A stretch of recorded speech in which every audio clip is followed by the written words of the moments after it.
Hello Dogs fans, welcome to another episode of After the Dogs Roar for season 2017. This is episode 11, another massive episode coming up this week, so let's get straight into having a look at the episode agenda. Of course, I'm going to start the show with a look at our last game. It was our round 3 game of the 2017 AFL season v Fremantle. We went over to Perth and versed them for the first time since round 23 last year where we lost, so I'll tell you how that game went.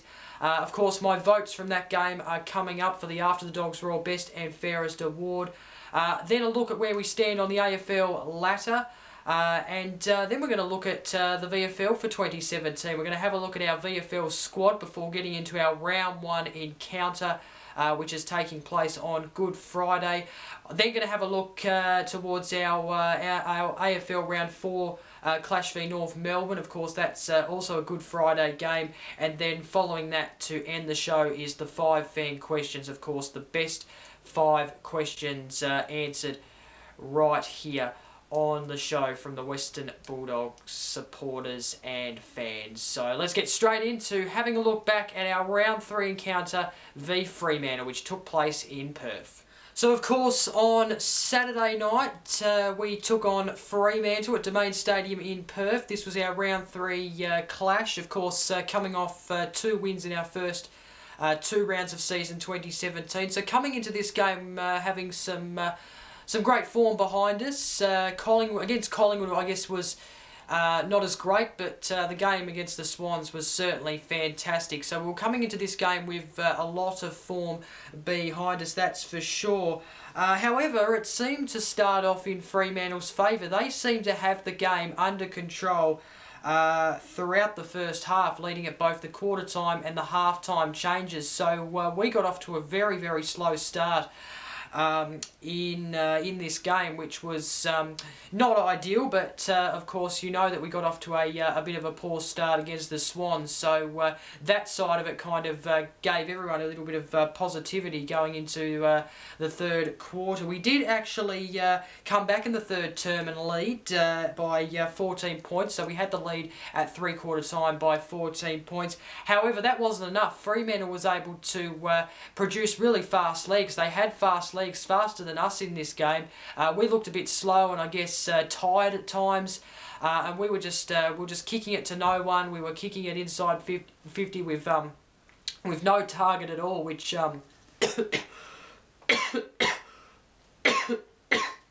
apologies, I just got something stuck in my throat there while I was trying to talk.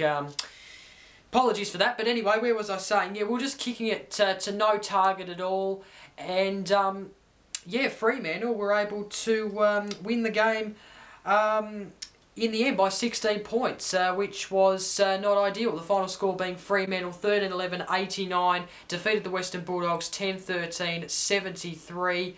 The goal kickers for us: Hunter kicked 3, Murphy kicked 2, Bontempelli, M. Boyd, Stringer, McLean and Johannesson kicked singles. Our best players were Liberatore, Hunter, Dalehouse, McRae, Jong and also Suckling. Pickett suffered a concussion in the game. Once he suffered that, he played no further part in the game, so let's hope he's okay for the Good Friday clash v North Melbourne, although if he isn't, I'd like to see him take a week off to try and get, I guess, his head right, because these concussion injuries are not the best injuries, that's for sure, and just under 29,000 attend this match at Domain Stadium in Perth. But yeah, we looked a bit slow at times, probably throughout the whole match. Majority of the match we looked slow. our handballing wasn't really there in this game. Our fast handballing was what probably got us over the line in most games last year. And Fremantle seemed to be moving the ball a lot quicker than what we were. A lot of people, think that just kicking the ball long is going to do justice, but it doesn't. It was, we were kicking it long the whole time, really, or at least in the fourth quarter, I noticed, and there was we weren't really hitting a target. It wasn't really going anywhere, and that's where we need to handball it and get the ball moving in a quicker sort of way instead of just kicking it all the time. So, yeah, look, a disappointing result. It's no doubt about that. But you look back the last couple of years, we've actually lost in round 3 a fair bit. Last year we lost to the Hawks. We actually lost the year before to the Hawks. So, we do lose games. Premiership sides do lose games the year after. We weren't going to go through the whole year undefeated. No team can really do that in the modern era, that's for sure. So, look, a disappointing game, but we can bounce back on Friday night against North, and I'll tell you why a bit later on in the show. Okay, time now for my round 3 votes for the After the Dogs Raw Best and Fairest Award. I've been able to pick out 3 of the best players from our side on Saturday night. I'll start with my 1 vote. That went to Jack McRae. He gathered 26 disposals. He also marked 6. And he was able to apply 9 tackles, 116 fantasy points. I thought he had a pretty good game. So Jack McRae gets the 1 vote for me. 2 votes goes to Matthew Suckling. I thought he was outstanding, actually. He got 30 disposals, which is pretty high for him. And he, of course, 19 of them were kicks. Of course, the rest handballs. He had a good game, I thought, and he also racked up 106 fantasy points, if you're interested in fantasy. So he gets the 2 votes for me, and then the 3 votes goes to Lockie Hunter. He had 26 disposals. He kicked 3 goals, which I thought was kind of the main part of where he was outstanding. 17 kicks, yeah, look, really good game from him. I was really impressed with his game on Saturday night, and he is best on ground from the Western Bulldogs for me. So taking a quick look now at the leaderboard of the After the Dogs Raw Best and Fairest Award after round 3. And currently Lockie Hunter sits on top with 5 votes. Marcus Bontempelli joint second with Jason Johannesson on 3 votes. Joint 4th is Ling Jong and Matthew Suckling, both on 2 votes, and then joint 6 is Tom Liberatore, Liam Picken and Jack McRae with 1 vote. I do hope Liam Picken is okay, by the way, after that nasty concussion on Saturday night. I did mention that before, and yeah, let's hope he's okay, because we don't want to miss him this Friday night. But if he has to, then that's completely fine with me.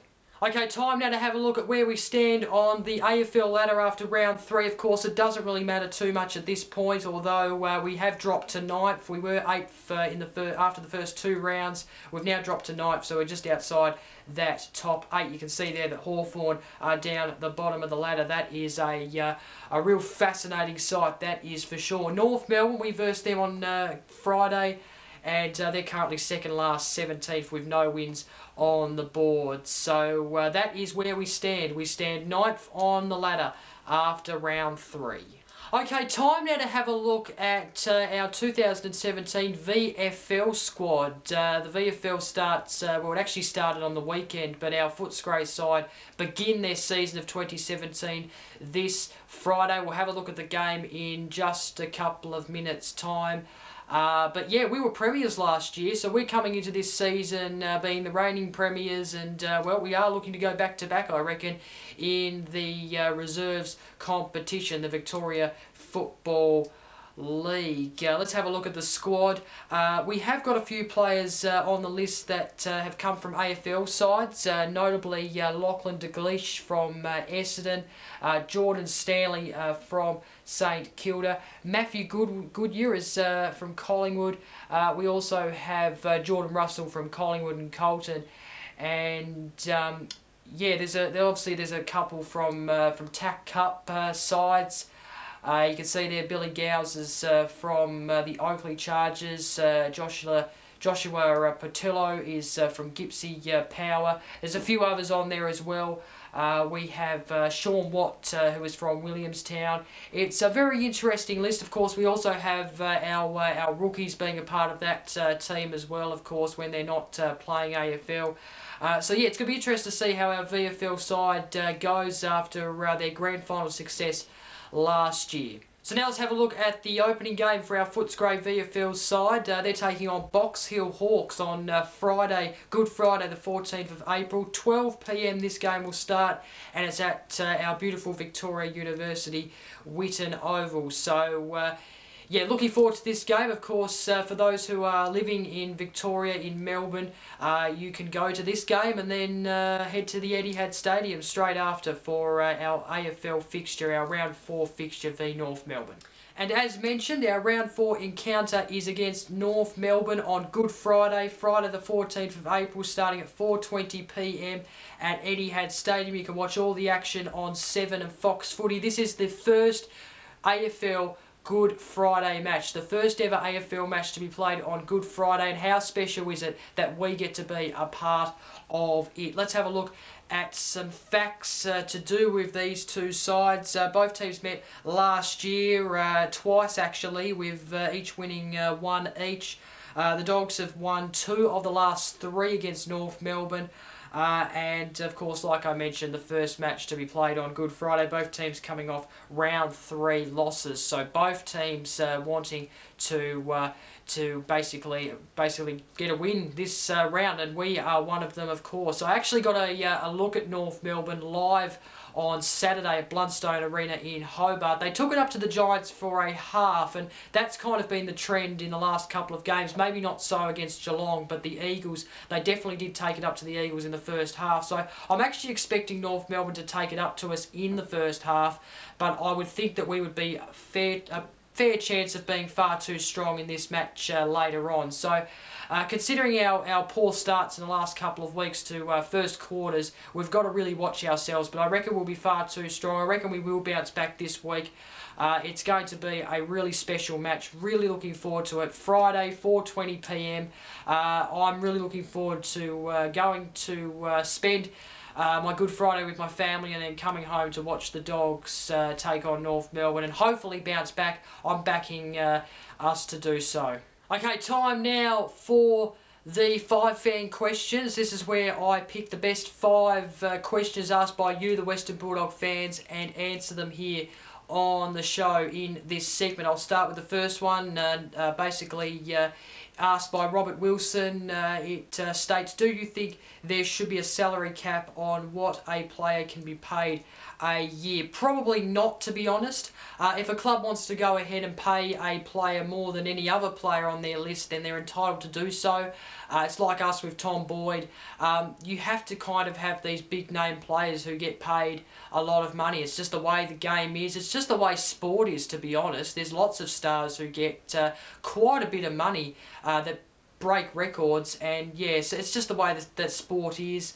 You know, if players that are, I guess, superstar status, then I guess they're entitled to be paid a lot more than other players. So, no, I don't think there should be a salary cap on what player can be paid a year.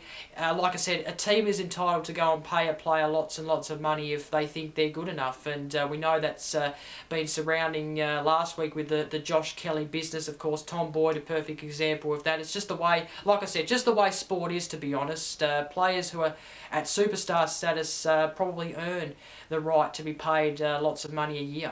Footscray asks, do we need to consider Suckling as a full forward to enable our creative runners, Murphy and JJ to set up our forward thrusts, while leaving Suckers to finish with long range shots at goal?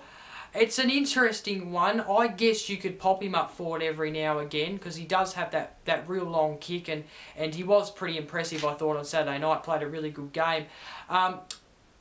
I kind of like him on the wing though, to be honest. I think he's suited to the wing a lot more than probably what he would be if he played full forward. I think if we, to be honest, I think Clay Smith should come in, I reckon, if we want someone who's going to mark the ball. He provided so much last year, I thought, and with Tom Boyd rotating through the ruck and Travis Cloke kind of playing a little bit further up the ground, I thought, on Saturday night, I think Clay Smith would be a really good addition to our side this Friday. That's just my thoughts, and maybe Luke Beveridge might be thinking the same.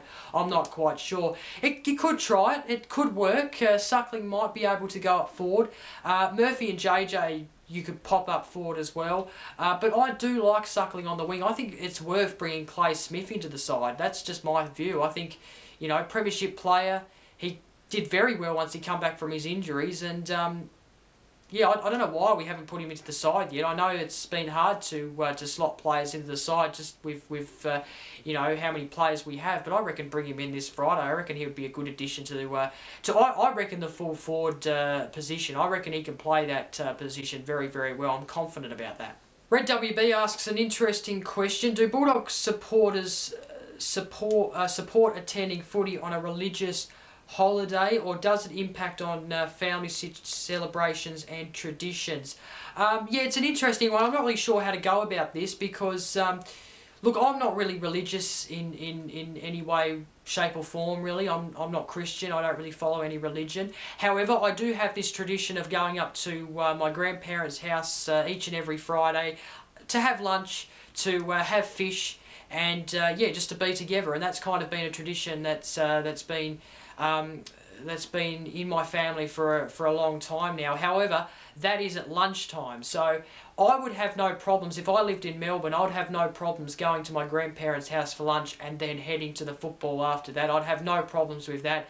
I'm not sure what other people's traditions are and what they do on this holiday. I'm not sure if they do the same or if they, do something in the evening. I'm not quite sure. But what I do is I go to my grandparents' house for lunch, have lunch, and like I said, I'd have no problems with going to the footy afterwards because that's a lunch sort of occasion.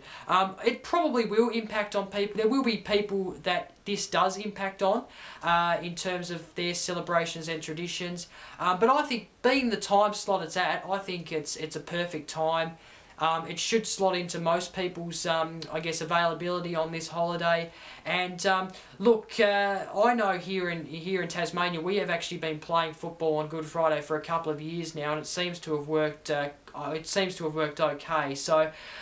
Look, just on another factor as well, I hope that Etihad do have alternative options in terms of food, because I'm not religious, but I actually don't eat meat on Good Friday. That's how I play Good Friday, and I'm sure a lot of other people are like that as well. So hopefully Etihad do have some fish alternatives. But I reckon it will impact some people, but I reckon it won't impact everyone. I reckon a lot of people will get to the game on Friday and really get around it because, like I said, my plans are to have lunch. I'd have no problems going to the footy later on. It would be fantastic. Tom Clinch asks, what players are likely to be dropped, rested for the game against North Melbourne? I don't reckon anyone should be rested for the game against North Melbourne. That's ridiculous. Like I said last week, I don't think anyone should be getting rested unless they're injured.